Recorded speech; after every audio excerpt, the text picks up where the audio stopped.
Dear students, so far we have discussed about the chemistry, sources of gums as a group of compounds. We have also considered their applications in food for different purposes. Now, let us know more about gum arabic, which is commonly called as khera gum and that is most commonly used as the household gum. It is derived from Acacia senegal, or commonly known as kher tree, a sial tree commonly found in tropical and subtropical countries, especially in Africa and in India. Joint Expert Committee for Food Additives define it as a dried exudate obtained from the stems of Acacia senegal and closely related species of Acacia family. Chemistry. Now, while considering the chemistry of gum arabic, it's a branched chain polysaccharide having a very high molecular weight, approximately 350 to 850 kD. The chain consists of galactose, rhamnose, glucuronic acid and arabinose residues, and it also contains minerals like calcium, potassium and magnesium.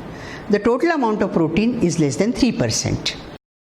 Gum arabic is composed of around 39 to 42% of galactose, 24 to 27% of arabinose, 12 to 16% rhamnose, 15 to 16% glucuronic acid and its derivatives, and 1.5 to 2.6% of proteins, 0.22 to 0.39% nitrogen and around 12.5 to 16% moisture. The chemical composition of the gum differs from its source, the age of source of the tree and the soil conditions as well as the climate. The main structure consists of a 1,3 beta-D-galactopyranosyl units as a backbone. There are side chains which are composed of 2 to 5 1,3 linked beta-D-galactopyranosyl units which are joined to the main chain by 1,6 linkages. Both the main and the side chains contain dispersed units of alpha L arabinopyranosyl, alpha L rhamnopyranosyl units and also beta D glucanopyranosyl and 4-methoxy beta D glucuronopyranosyl residues. The last two mostly are present as end units. Now, let us talk about the physico-chemical characteristics of gum arabic. Gum arabic is a colorless, odorless, tasteless substance, and thus it does not affect the odor, color and the taste when it is added to any food substance. It's highly soluble in water. It can dissolve up to 50% concentration in cold as well as hot water. The solution exhibits Newtonian behavior at concentrations up to 40%, but beyond that the solution becomes pseudoplastic. The viscosity of the solution again varies with the type of gum arabic and also with the pH and the ionic strength. Maximum viscosity is observed between pH 6 to 7 and therefore this viscous solution acts as a protective colloid and a natural emulsifier. Despite the fact that gum arabic is widely used as a vehicle for drugs in experimental physiological and pharmacological experiments and is assumed to be an inert substance, some recent reports have shown that gum arabic possesses antioxidant nephroprotective effect. Now, talking about pharmacological properties of gum arabic. The most important therapeutic application of gum arabic is as a probiotic. This is due to the relative inaccessibility to various digestive enzymes. It is a non-digestible ingredient that can beneficially affect the host gut by selectively stimulating the growth of gut microbiota without stimulating colonization of unwanted bacteria, and thus it contributes to good health. Studies have suggested its potential usage as prebiotic. Studies in human volunteers have indicated that regular consumption of fixed quantity of gum arabic by human volunteers led to significant increase in the number of bacteroids and bifidobacterium in the gut. Similarly, the consumption of 10 to 15 grams of gum arabic for 10 days yielded an increase in the colonies of lactic acid producing bacteria and bifidobacterium in the fecal samples as well.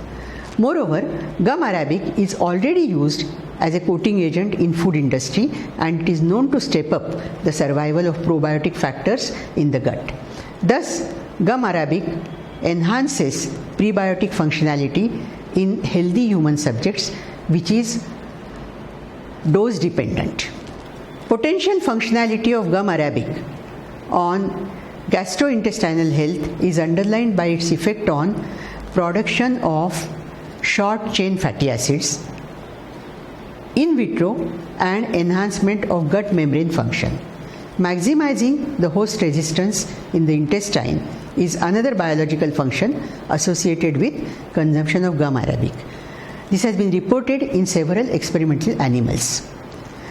Gum arabic has gelling properties, and therefore it can be used as an diarrhea to hold the moisture and give a corrective effect. All these factors are promising that the gum arabic is potentially an interesting substance for gut health and efficiency. Apart from the gut health, gums have a possible effect of lowering glycemic index, and hence they can be useful in diabetes. Although scientific studies are needed, some reports are available. In case of renal function, clinically it has been tested in patients with chronic renal disease, and it is claimed to help in reduction of serum urea and reduction of creatinine, thus minimizing the frequency of dialysis from 3 to 2 times per week.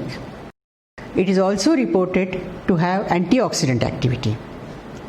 It is potentially viewed as an antioxidant which could protect against experimental hepatic, renal and cardiac toxicities in rats, but these studies were limited.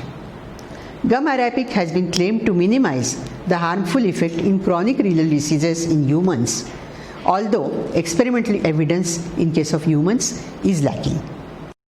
Effect of gum arabic on oxidative stress and inflammation in adenine-induced chronic renal failure in rats has been studied. It was indicated that adenine significantly increased the concentration of serum urea and creatinine. It decreased the creatinine clearance, and therefore it indicated notable increase in concentration of inflammatory markers. Further, it also showed oxidative stress and DNA damage. But treatment with gum arabic indicated a positive effect on these actions. Regarding lipid metabolism, reports on effect of gum arabic on lipid metabolism in humans and rats are varied, but they suggest that gum arabic consumption can decrease the serum values of cholesterol in rats. As far as oral health is concerned, it enhances dental remineralization and has some antimicrobial activity as well. Therefore, it suggests its potential used in the field of dentistry. In folk medicine, gum arabic has been reported to be used orally for treating the inflammation of the oral cavity, intestinal mucosa, and externally to cover the inflamed body areas. However, in certain cases, gum arabic has been shown to have an adverse effect on electrolytic balance and vitamin levels in mice, and is also known to cause hypersensitivity in humans. So, friends, thus we have seen the pharmacological and physiological aspects of various gums with specific studies on gum arabic.